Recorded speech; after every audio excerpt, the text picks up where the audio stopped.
Welcome to Wayne County Connection. I'm your host, Michael Sweigart. Thanks for joining me again as we promote Wayne County as a great place to work, live, and play.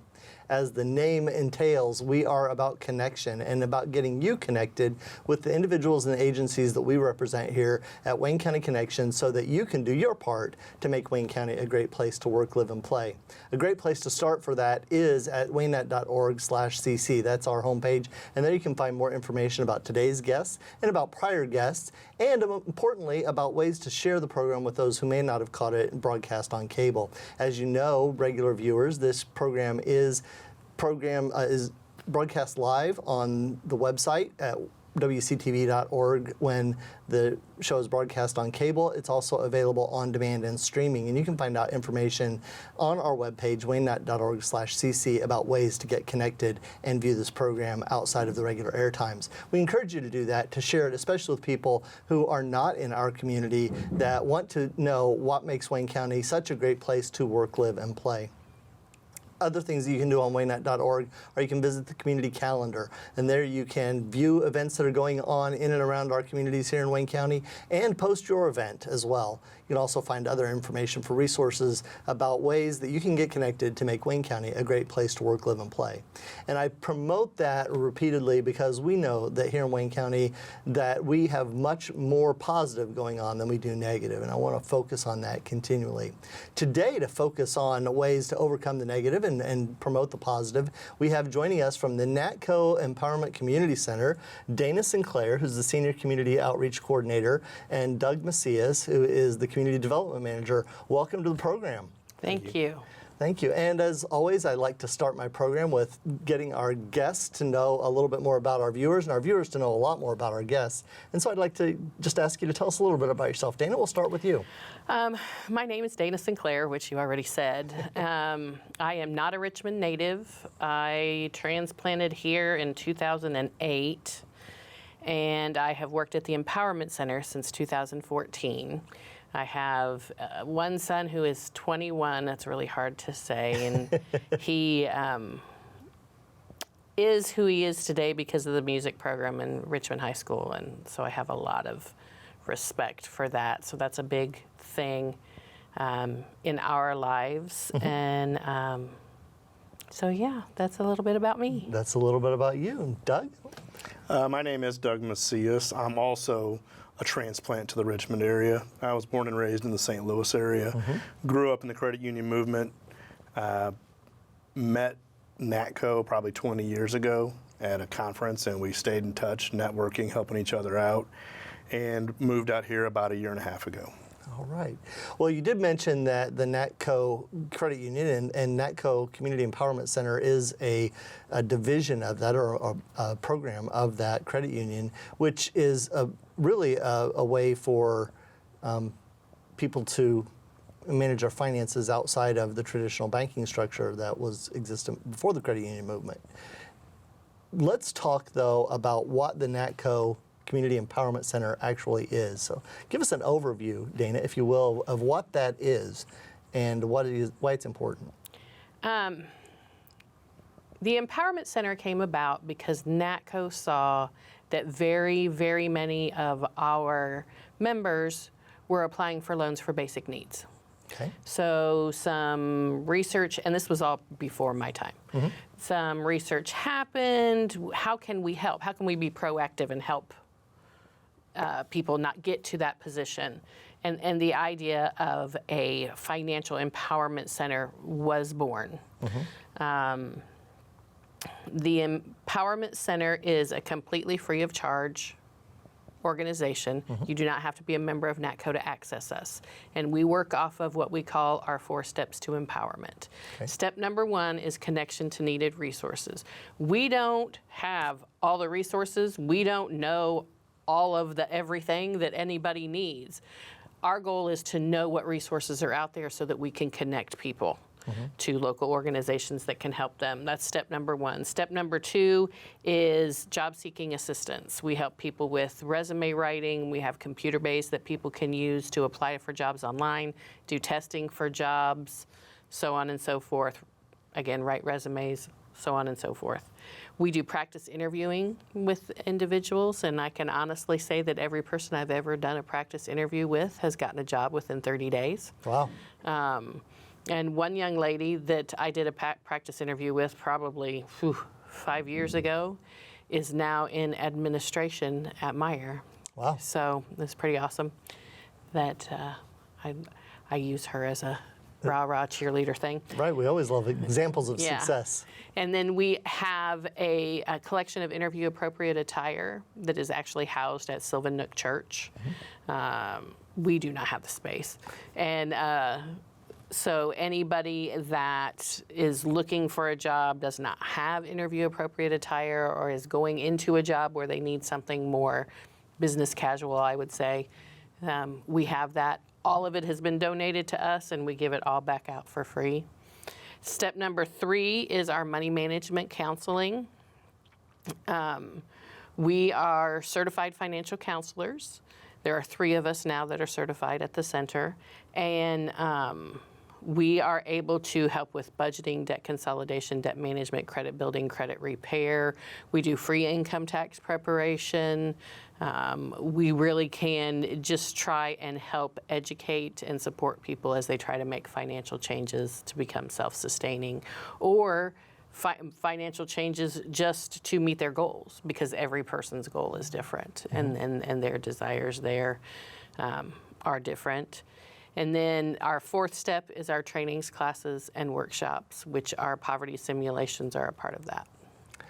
That's a lot to break down, and I can tell you right now we're not going to get to all of it in this program. So I want to start right now and say, will you please tell our viewers how they can get in touch with you to learn more after the program is over? The best way to get in touch with us is our website. You can actually make an appointment online. You can learn a lot about what is happening with us, but I will be completely upfront with y'all. If you want to know exactly what we offer, give us a call. It's 765-983-4766 is the phone number. Give us a call and just tell us what your concerns are or what you want to learn about. And if it isn't us that you need to talk to, we can hopefully send you to somebody else. And you also have a Facebook page where you post events and happenings that are going on as well. Yes, absolutely. And so you can get connected there as well. We encourage you to get connected with Natco Community Empowerment Center. It's going to be a great resource for you and for our community. Yeah, check out our Facebook page because it's really close to 1,000 likes. So check it out. I want to push it over to the top. Yeah, there we go.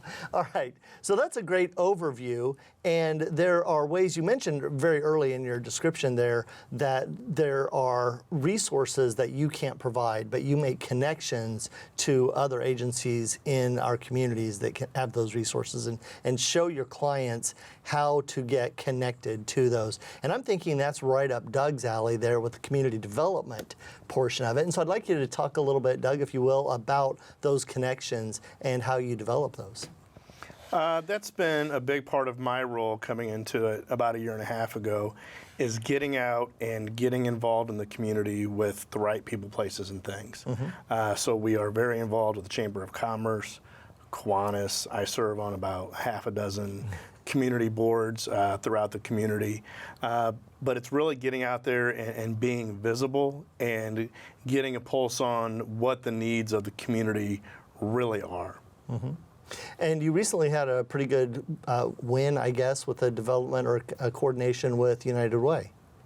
Yes, the most recent, I guess you'd say, project that we worked on with them. I was at the United Way's office visiting Tamara earlier this year, and another local United Way chapter was doing a food insecurity match because of the need that people have for food these days. I think COVID has just made everything a little bit worse in many ways, but food insecurity and the need for food has always been there. So she asked if it would be something that we would possibly be interested in, and we said yes right away. So we decided that we were going to do this. We were going to make it easy. Let's make sure that we're simply getting foods on the shelves at some of the local food pantries, and we're just about wrapping it up. But so far, it's been very successful. Well, that's terrific, and it just points out that there are some things that need to be in place. Food security, insecurity is one of the primary issues that needs to be dealt with in order for people to move and address higher level needs, because it's really difficult to focus on getting the right skills to get a job when you're spending all of your effort just trying to put food on the table. And that's a difficult thing. And so the Empowerment Center is working on all of those levels. I wanted to ask you, there are a lot of agencies in our area in particular that provide services to people of low income or people with a perceived lack of resources. Sometimes it's just not, the resources are there, they just don't know how to access them. But how is the Empowerment Center, how's the Natco Community Empowerment Center different? What niche do you feel that is different than all the other agencies? Well, I personally think we fill a lot of different niches. Okay. One of the things that I think that we do, and I'm going to kind of piggyback on what Doug said, is that idea of what is the real need in the community. Okay. Because a lot of times we have a perception of, oh, people need, I hear it all the time in our community, people need transportation. Transportation is not easy. Transportation is this huge need. And I was part of a group through United Way that did some quizzing, so to speak, and talking to people at food pantries and at Laundry Day and things like that to see what their need was. Transportation was not even in the top 5. But because I am middle class and I have a middle class mentality, to me, everybody should have a car. Okay. Everybody should have a car. And if somebody doesn't have a car, they have a transportation problem. That's not necessarily the case. People get to where they need to go and where they want to go. And I'm not saying that there's not transportation and we don't need to address some of the issues around transportation in our city and our county, but there are bigger problems for people than that, in their opinion. Right. And isn't their opinion what matters? Well, because that's where they're going to focus their issue. It doesn't matter, you talk to my teenage son. It doesn't matter what I think he needs. If he thinks he needs something else, that's where his attention's going to be, and that's where his energy is going to be. And so the same is true for everyone. And if I think what my biggest need is different than what you think my biggest need is, where do you think I'm going to spend my energy? You mentioned something really interesting there. You said a middle class point of view. And in prepping for the show, we talked about the Bridges Out of Poverty framework that is influencing and informing some of the activities that are going on at the Natco Community Empowerment Center. So I wanted to talk about what those kind of ideas are and how they impact the way that you reach out to your clients. I think the biggest thing about Bridges Out of Poverty is the idea that there are different mindsets for different socioeconomic classes. You have a poverty mindset, you have a middle class mindset, you have a wealth mindset, and they're all different. There is not one that is quote unquote better than the other, they are just different. To interact between those classes is difficult because you don't have the same mindset. So if you don't have an understanding of what somebody in middle class thinks works, everything in middle class, according to Bridges Out of Poverty, is focused on that achievement. Well, everything in the poverty environment is focused on relationships. So if somebody comes into my office, and I am totally middle class mentality, it's like oozes out my ears and the whole 9 yards. It's right there. So if somebody comes in my office and I go to that achievement, we got an hour, let's get this stuff done, let's pound this out. If I don't take time to build the relationship, they shut down on me before I've even got 3 sentences in. Because they work out of, if they are in poverty, they work out of that relationship mindset and that poverty mindset. So it is that kind of a thing that I think is key to us being successful. I also think, in going to Bridges, the idea that for anybody to change mindsets, to change lifestyles, any of those kinds of things, they have to be the guiding point. It is not up to me to say, you don't want to live in poverty. you don't want to live the way you're living. It is up to me to say, okay, what's your goals? Where's your challenges? What do you want to do? Where's your next step? And then I work with them to come up with a plan and to work those steps and walk that line. And the goal is, if they're at point A and they want to get to point C, I don't get to say, no, we can go to G. But hopefully, if I help them and they work those steps and they get to C, then when they're ready to get to G, they're going to come back and see me again. Right. It's kind of like that old adage, you can lead a horse to water, but you can't make it drink. And, Yep. and there's that idea that we can put things out there, we can put goals out there, but it's up to the individual to want to change first. We had a joke back when I was in working in mental health field about how many people does it take to change a light bulb. And one of the things was how many psychologists does it take to change a light bulb? Only one, but the light bulb has to really want to change. And so that's kind of the thing there. One of the other things that we talked about was the difference and the importance of individual change, community change, and institutional change. And all three are important when we're talking about an individual achievement and growth for moving from the lower level needs of just putting food on the table, getting enough to pay the bills this month, to advancement, as your success story was, moving from an entry-level position up to administration in a position or in a company. When we're talking about community change, how does community development help change attitudes or change activities in the community to empower the clients and the people in our community? That's a tough question. It's a big one, I know. Especially the times that we're in now. I think it's, and I mentioned it earlier, I think COVID has shined an even brighter spotlight on many issues, especially here in Wayne County. So from a community development standpoint, I think one of the things that's important to us is meeting people where they are. Okay. And helping guide and hold their hand more.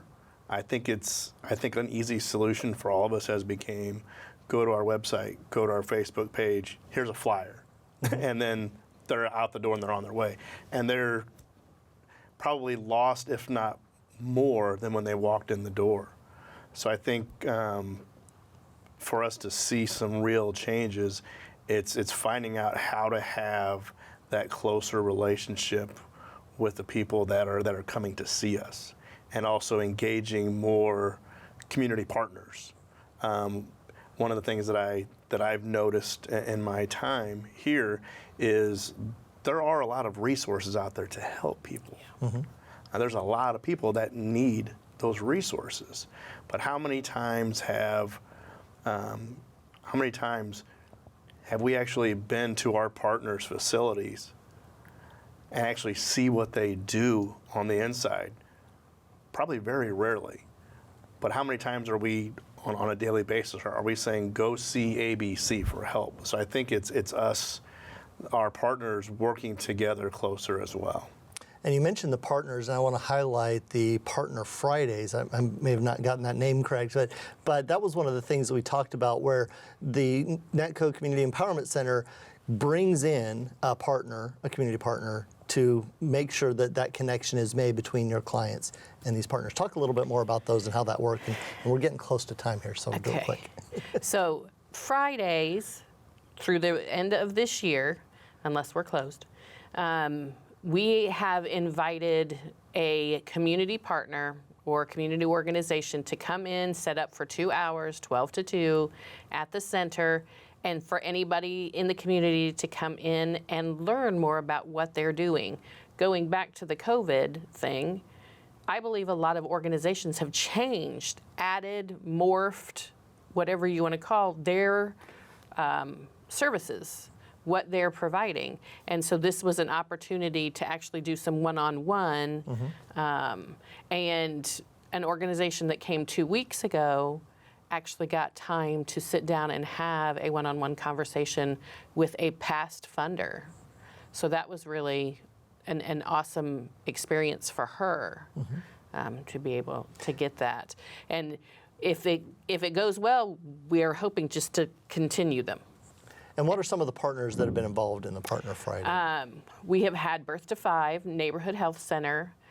We are going to have the Boys and Girls Club. We are going to have Bridges for Life, Drug Free Wayne County, Hog Helps, Future Achievers, Girls Inc., the 228 Club, and the Dwyer Center, Trustee's Office, and the Women's Fund.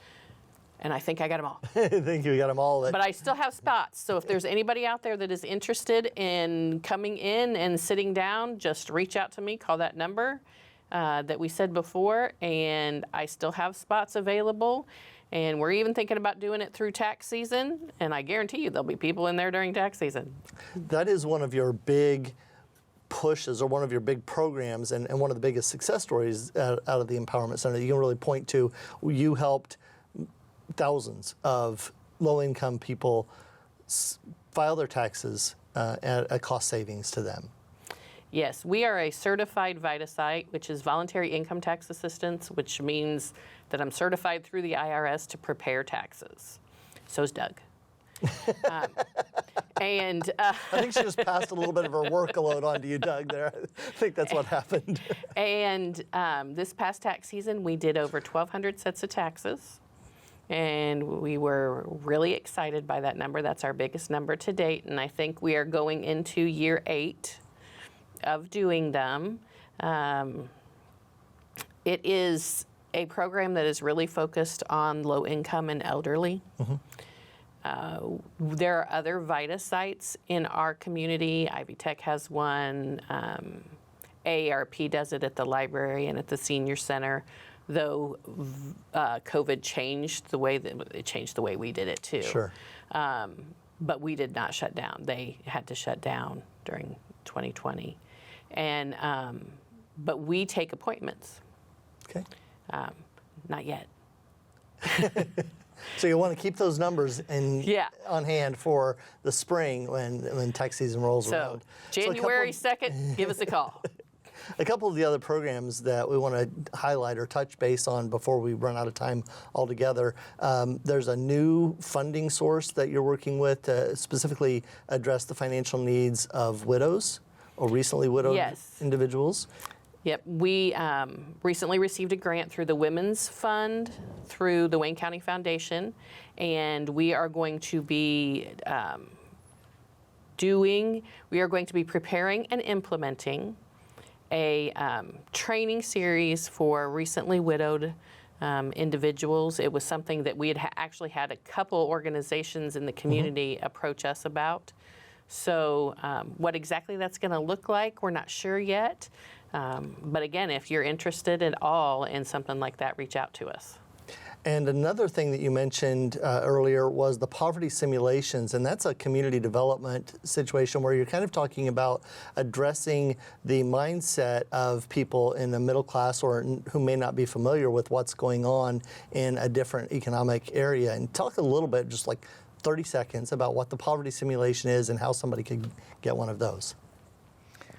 I'll take that one, I guess. So a poverty simulation is a real-life, hands-on, here's your script of a person in poverty, and we knock it out in about 2 hours or less.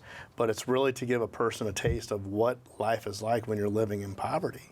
And what kind of agencies or what kind of target groups are the poverty simulations designed to address? I would say anybody and everybody. I think everybody should almost be required to have to go through one of these simulations. One of the things that I believe is there's a lot of people that are involved in designing and building programs and are involved in funding for resources in the community, but have never walked in that person's shoes. So I think it's very important for anybody and everybody to be a part of a poverty simulation. And also, we deal with people of different economic classes all the time, no matter what our job or lifestyle is. And so one of the programs is being done at the School of Nursing at Ivy Tech, right? Yep, tomorrow. To talk about... And it's actually IU East. IU East. IU East. Okay. Tomorrow. That to help those students get an idea of what they might be facing with people that come into the program, into their contact spheres. One of the things that I like to say is it's really expensive being broke, and people have no idea what that means unless you've been there before. Wow.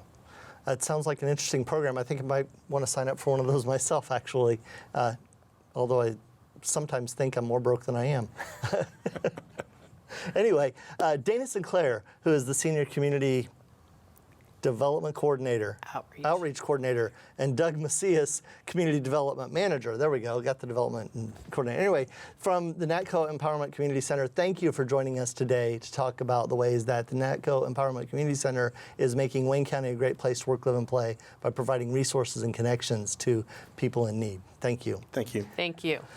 And I encourage you to get connected with them. We promoted a lot of ways for you to do that. Their website, their phone number, they are located on Main Street down in Richmond, and you can find those just east of downtown, and also their Facebook page. I encourage you to get connected. You can also check out our page at waynet.org/cc for links to those and how to get in touch with Dana and Doug.